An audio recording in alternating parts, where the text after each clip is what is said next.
Hi there. So here I am. Welcome to Conversations for Yoga Teachers. My name is Karen Fabian and I am your host. And this is episode 262. So I'm going to hop back onto the chair. And if you're watching this, as you know from last week's show, I decided to add a video component to the podcast. And so you can either be watching this or just listening in its audio version. And I promise that I'm going to stay true to sharing here on the pod in a way that if you are just listening, it still will work for you. But I wanted to add just this visual component because it's possible and it's so easy. I thought, why not? So here we are, episode 262, and I'm recording this on Friday the 13th.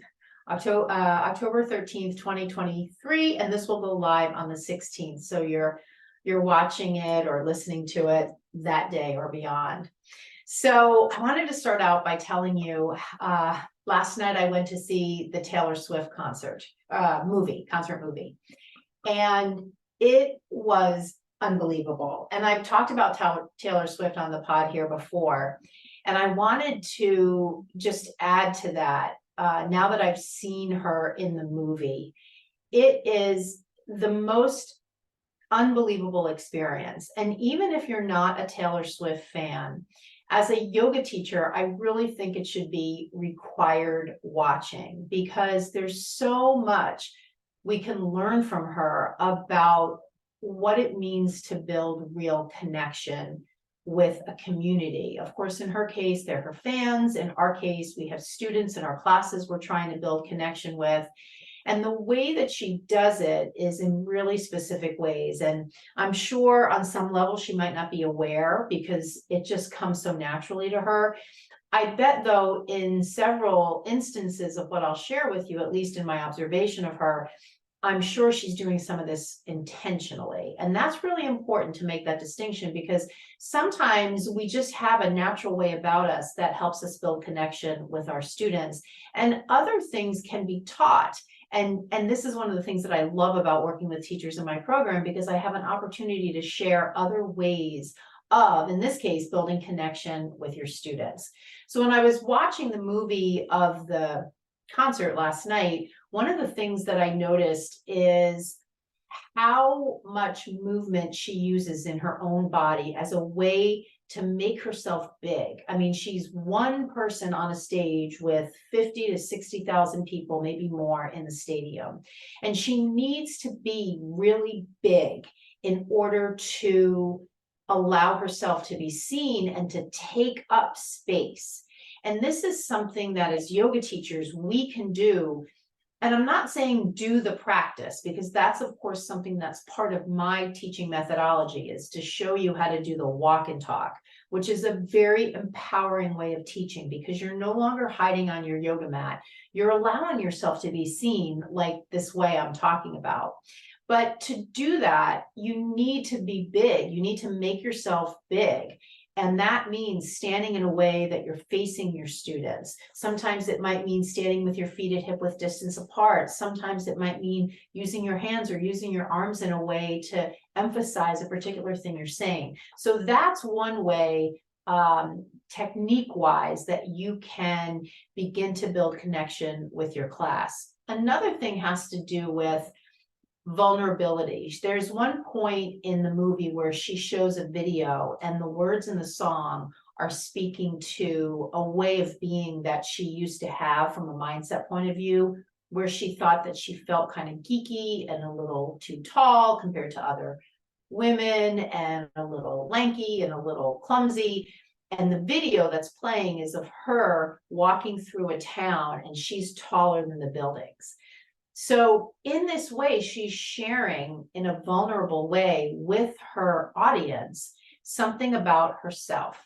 And this is always a little bit of a tricky thing for yoga teachers because we don't want to make the class about us. However, there is a way that you can show vulnerability with your students as a way to build connection. And it's hard to do in an intentional way, but it's something that can happen spontaneously, but it won't happen if you're not aware of how you can leverage a situation to kind of do what I'm speaking of. So one of the things is, let's say you make a mistake, you forget to do one side or the other side, or you flub your words or whatever it is, laugh at yourself. That's a way to bring levity to a potentially vulnerable situation where you quote unquote messed up. And it's a way to build connection with your class by showing that you're human. Another way that you can do it is if there's something that you experience or experienced in your life, a personal story or a lesson that you learn, and there's a way that you can extract a lot of your own personal information, but you can still share it as a way to show some vulnerability to build connection with your class. That's another way to do it. Now, we don't want this to be performative, so we're not saying go in and perform vulnerability. It has to be something that's very natural, but that's another thing that I wanted to share with you. The other thing is just really using words, and she does this really skillfully when she speaks to the crowd, that makes you feel like you're the only one there. So she uses a lot of wording like, I'm so glad you're here, and I'm so glad that we have this chance to be together, and I want you to remember this experience in the future and remember when you were here.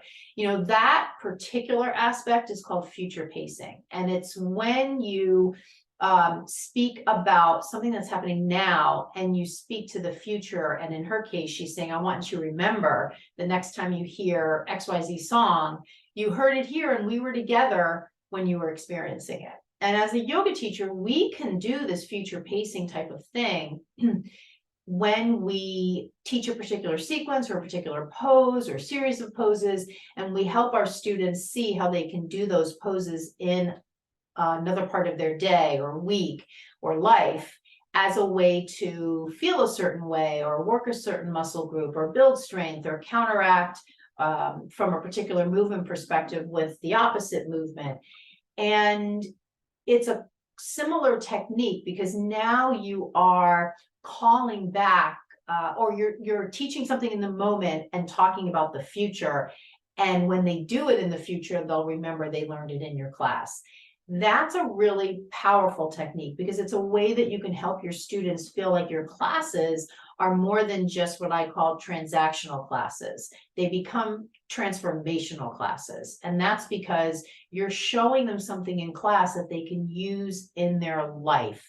And that's a way to do it by using this future pacing technique. But you can also, you know, as you're speaking to your students, as you're using your cues, really show them that you see them by the words that you use. This also comes up in when you do the walk and talk, you know, what I call the walk and talk rather than practicing with your class. When you change sequences, change cues because of what you see. That's a way, without calling out a student by name, that you build connection, because when you change the way you share a cue based on something you see, so it might be something like, let's say for triangle pose, place the block behind the leg instead of in front of the leg to help you open the front line of the body a little bit more. So the students hearing that, if they have the block in front of the leg, will move the block behind the leg. And that would be a way to build that connection, because the fact that they've moved the block shows that they heard your cue. And that's a way to build connection because you said something, you suggested something, and they actually did it. So these are different things that I observed when I saw the movie last night. And it really can be a good study for us as teachers. So if you can get tickets, you know, when you listen to this, I think there'll still be times that the movie will be showing. Get tickets, go watch it. And also her music is really inspiring. And I talk a lot of times, sometimes teachers in my program will text me before they go in to teach a class if they need a little bit of support. Maybe they're feeling a little nervous or, you know, that sort of thing. And I'll say, think of a song that really inspires you and listen to that song before you go in and teach. And I know for myself, I listen to a lot of Taylor Swift. And so if there's a piece of music, a song that inspires you, definitely listen to that before you're going to teach, to get into that empowering feeling. So that was the first thing I wanted to share with you today. And, you know, the other piece of this conversation that I wanted to have today has to do with this idea of owning who you are as a teacher. Owning who you are as a teacher. And it's connected to, part of what I do when I work with teachers in the program is I start them out having a conversation about what's their mission. What's their mission? What's their purpose? And it's so much broader than I want to help people with yoga. I mean, every yoga teacher inherently wants to do that. They want to help people through the skill of teaching yoga. But it's more than that. It's more specific than that. And this is the kind of work that when you do this work, it essentially helps you develop your own method of teaching. So I want you to think about your name. So my name is Karen Fabian, right? And then put the word method after your name. So in my case, the Karen Fabian method, right? So let's say, I'm trying to think, I was going to say Jane Doe, that's such a basic name, but just take your first and last name and put the word method at the end of it. And think of how would you describe your teaching method? Because that, in that exercise of describing your teaching method is the nuggets that we want to get to. We want to get to how you teach, who you are as a teacher, who are you, who do you want to help with your style of yoga, is especially if there's a specific niche that you want to work with. This kind of definition is not, or defining your method is not just because we want something nice we can write on a website for a studio next to your name. It's about this idea of owning who you are as a teacher. See, when I talk to a lot of yoga teachers, what I hear from them is they're not really sure of the style of yoga they teach. Even if they've been trained to a certain style, they're not owning who they are as a teacher. And when you don't own who you are as a teacher, the opposite is being a cork in the ocean. So you're teaching at this studio, you teach that way. You're teaching at that studio, you teach another way. Somebody gives you feedback, you'll take it to heart and change how you're teaching. You have another teacher in your class, you get nervous, so in the heat of the moment, you change your sequence. You go for an audition and they give you some feedback, so now you're going down that rabbit hole. You take somebody else's class and you like the way they put their sequence together, so now you feel compelled to put your sequence together like that. Or maybe they use a particular type of cue or breathing technique or whatever it is, and now you want to do that. It's sort of like, if you've ever heard of the shiny object syndrome, where you feel like everybody else is doing it better than you. And so every time you get exposed to a different way, you're compelled to sort of change how you teach to meet that standard. That's the cork in the ocean. And it's driven by a lack of ownership of who you are as a teacher.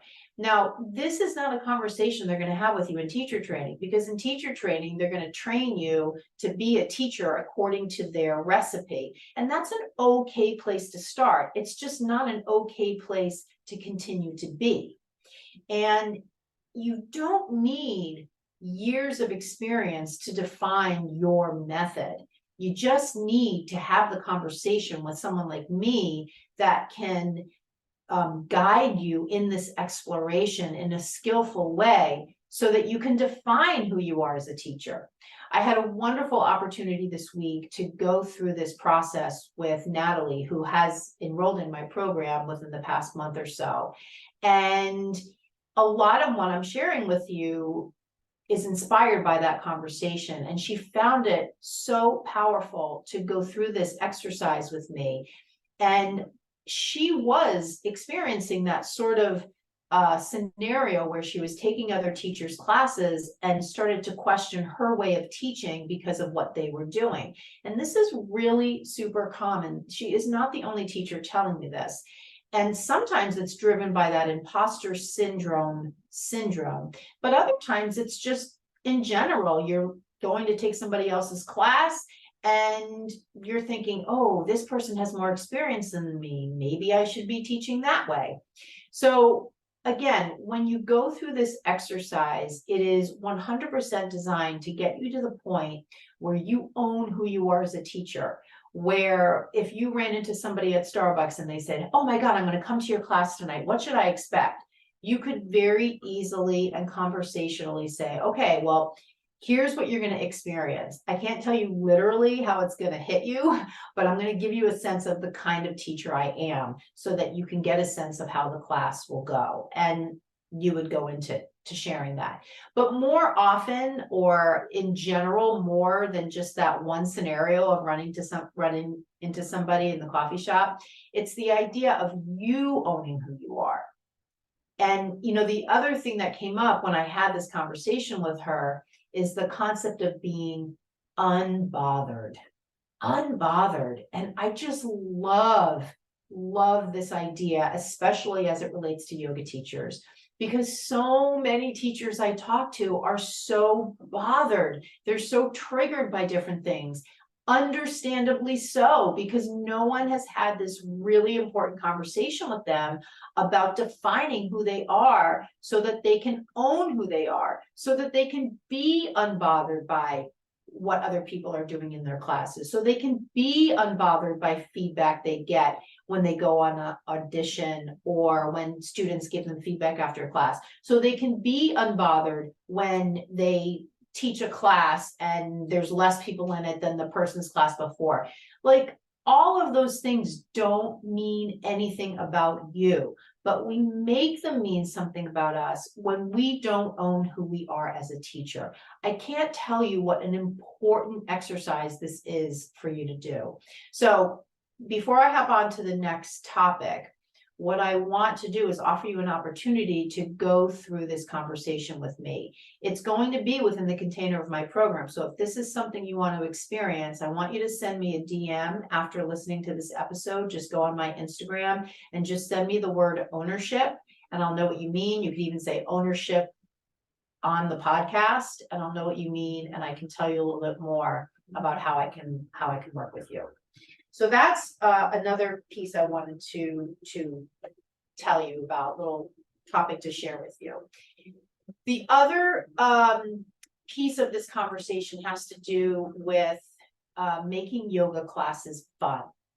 And this might be something that you might think, well, all my classes are fun, or of course we want our classes to be fun, but let's really think about how we can do that. Because I started to think about it a little bit the other day, and I did an Instagram live on it. So you can even hop over to my Instagram and watch a 30-minute workshop about this idea. But I also wanted to share it on the pod because I wanted to get to some of you if you haven't seen it on my Instagram, and also just reshare the information in a different way or an additional way. So when we think about the fun aspect of yoga classes, I broke it down into a couple of different characteristics. So things like, of course, the poses you offer, the way you put them together, the architecture of the sequence, the pace of the class, environmental aspects like lighting, music, props, and transitions, how you piece together from one part of the sequence to the next. So if you watch the Instagram live, I do a little bit of a demo. For this conversation, what I'll say is, think about things like having a posture that you share several times throughout one sequence as a way to graduate your students from an easy way to do the pose to something more challenging. So a good example of that could be something like half moon, where maybe you teach half moon in the beginning part of the sequence just from a forward fold. And then maybe you present it again from side angle lunge. When they're in side angle, take them from side angle to half moon. And then stick it into a dynamic flow where they're doing hide, a little push-up, up dog, down dog, going to warrior two, reversing the warrior, and then going right into half moon from reverse warrior, back to warrior two, and then through the vinyasa to the other side. So that's one way. When I say fun, fun can mean challenging, fun can mean different. I mean, you could even make your classes fun by really kind of surprising them by doing the left side first instead of the right side first, which is such the standard. You can make your classes fun by definitely doing different things in the environment, adding music if you typically don't. You can make your classes fun by adding a level of challenge, by maybe speaking just to action cues and giving them a lot of space to really, drop into their practice. Other things you can do is you can play with the pace. You can tell them before they begin class, this class is going to ramp up and then we're going to go kind of down in terms of pace, and you'll have an opportunity to really dive deep into some of the poses we present after we ramp up to kind of a peak point. So that's another way to, this idea of sharing with your students the behind the scenes of the logic of your flow, the logic of your sequence, involving them in, if there's an anatomical theme, what's the anatomy behind it? You could share that at the beginning and then start to teach the class. So all these things are little variations. Some of them may strike you as fun, others of them maybe don't, but pick the ones that do. Again, if you have an opportunity to watch the Instagram Live, you can go ahead and take a look at that as another way to kind of give yourself some ideas here. The last thing I wanted to cover, because it's just, if you've heard me share this before, it's just a good reminder. If you've never heard this before, this can be really powerful for you. And it's this idea of one of the pieces of my teaching method that I teach, and it's called my Connecting Cues framework.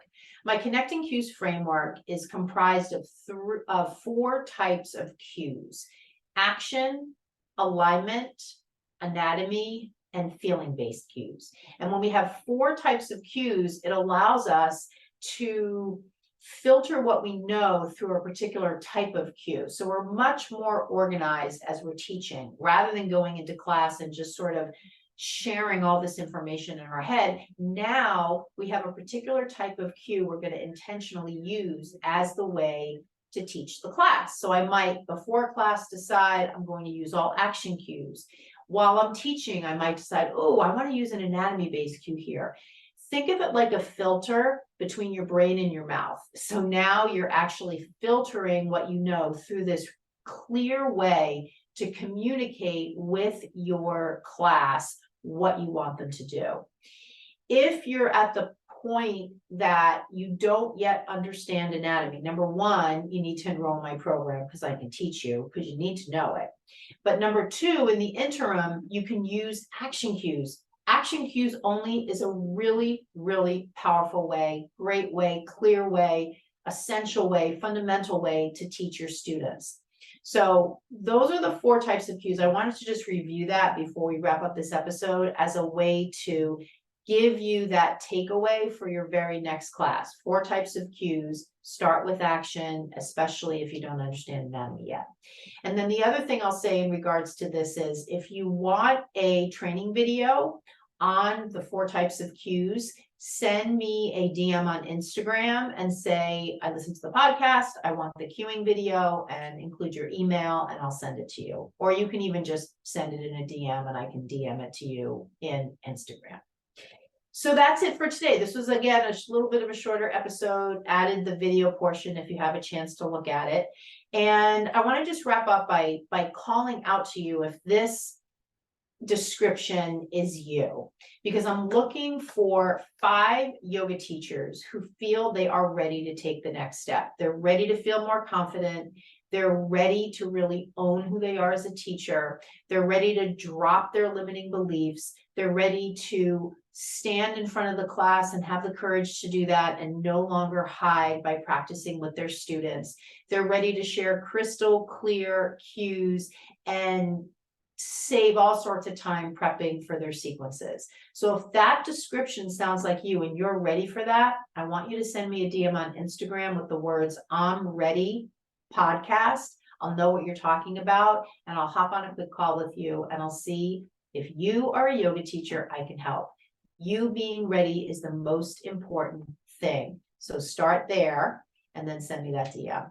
So I want to thank you so much for being with me here on the podcast this week. I'll see you and speak with you on the next episode of Conversations for Yoga Teachers. Namaste.